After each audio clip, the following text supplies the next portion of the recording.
हमने कुछ लिखा है जो कि बहुत सारी लड़कियों को जो छोटे शहर से बड़े शहर की तरफ प्लान करके यानी जाके पढ़ाई करना होता है, उनके ऊपर बहुत सारी परेशानियां आती हैं।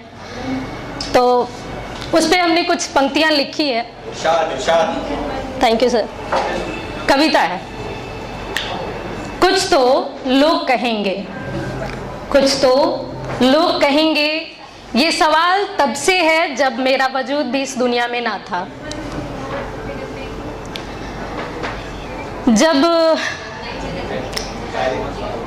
कुछ तो लोग कहेंगे, ये सवाल तब से है जब मेरा वजूद भी इस दुनिया में ना था। ये सवाल मेरा नहीं, मेरी माँ का था कि अब शादी को इतने साल हो गए, अभी तक मैं माँ नहीं बन पाई।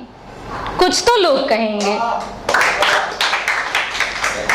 फिर मेरे होने के बाद भी लोगों का ये सवाल था कि बेटी हुई है।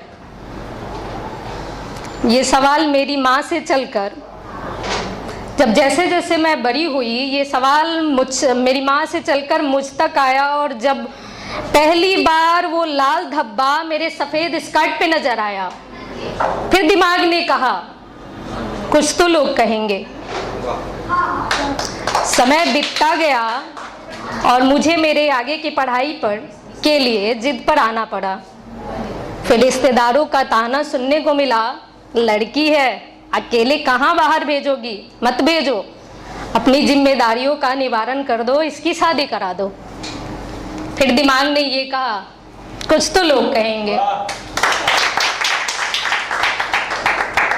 साथ ही कुछ दिन पहले ही स्टूडियो में हमने बैठे बैठे ही लिखा था,